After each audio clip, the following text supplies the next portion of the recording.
Hello my friends, I am मंथन शर्मा और आप इस पिक्चर में देख रहे हैं INS Vikrant, India first made in India aircraft carrier.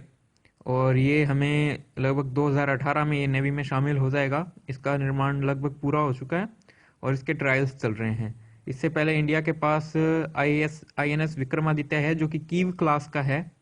और रशिया ने, जब वो यूएसएसआर था 1990 में, 1990 में, उन्होंने 4 एयरक्राफ्ट कैरियर बिल्ड किए थे, जिसमें से एक इंडिया के पास है जिसे रशिया से खरीद लिया गया था, एक यूक्रेन के पास था जिसे चाइना को बेच दिया गया था, और तीसरा जो 20% कंप्लीट हुआ था उसको स्क्रैप कर दिया गया था, और चौथा है वो डेवलप नहीं हुआ था, सुपर एयरक्राफ्ट कैरियर था लगभग 100 के टन का। अब आप हिसाब लगाइए, लगभग 1 लाख टन का था वो। और इंडिया अपना एक नया एयरक्राफ्ट कैरियर भी तैयार कर रहा है जिसे आईएनएस विशाल, और ये अमेरिका के द्वारा हमारी मदद की जा रही है। इसके अंदर स्टॉपबोर सिस्टम लगा होगा, और जबकि रशिया वाले हैं वो कैटाबोर सिस्टम पर बेस्ड हैं। ये क्या होते हैं स्टॉपबोर कैटाबोर, ये मैं आपको नेक्स्ट वीडियो में बताऊंगा। आईएनएस विशाल 2025 तक डिप्लॉय हो जाना चाहिए हमारी नेवी में, और ये बहुत ही ज़बरदस्त टाइप का होगा। इससे आप भारी विमान जैसे कि Su-30 या फिर अगले जो हालमका हो गया, या फिर इंडिया जो अदर प्लेन खरीद रहा है, भारी भारी विमान भी इससे उड़ाई जा सकते हैं। इसके लिए हल्के विमानों का, और जैसे तेजस मार्क 2 है, उसका नेवल वर्जन बनाया जाएगा। तो इंडिया अब काफ़ी कुछ इंडिजिनसली बना रहा है, जबकि पाकिस्तान के पास एयरक्राफ्ट कैरियर का सोचना ही दूर की बात है। जो इंडिया को ऑफर दिया गया स्ट्रोम का, स्ट्रोम मैंने आपको जैसे बताया था जो चौथा है जो तैयार नहीं हुआ था, उसका इंडिया को ऑफर दिया गया भी इंडिया स्ट्रोम खरीद ले। स्ट्रोम की टोटल लागत अभी तक 6 मिलियन बताई जा रही है। और आप ये हिसाब लगाएंगे, सॉरी 6 बिलियन, क्योंकि पाकिस्तान का टोटल बजट ही 6 बिलियन है, और इंडिया का आपको पता है, ऑफकोर्सली इस साल भी बजट बढ़ा दिया गया है। और ये एयरक्राफ्ट कैरियर पूरे वर्ल्ड में बहुत ही महत्व रखते हैं, आप कितने पावरफुल हैं इस बात का। यूएसए लगभग 11 एयरक्राफ्ट कैरियर ऑपरेट करता है, और उसके अलावा वर्ल्ड के सारी कंट्रीज हैं जैसे कि ब्राज़ील, इंडिया, चाइना, रशिया, और ये सब मिलाकर भी 11 एयरक्राफ्ट कैरियर ऑपरेट नहीं करते। और सुपर एयरक्राफ्ट कैरियर इस टाइम अगर किसी कंट्री के पास है तो वो है अमेरिका।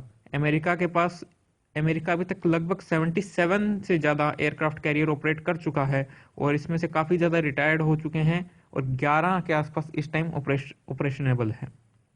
और 2020 तक 2 और आ जाएंगे उनके पास, और एक रिटायर हो जाएगा। तो आप हिसाब लगाइए कि अमेरिका को भी अपने एयरक्राफ्ट कैरियर्स कितने ज़रूरी हैं। ये देखिए आईएनएस विक्रांत, जब इसका निर्माण चल रहा है, और ये 2018 के अंदर नेवी में शामिल हो जाएगा।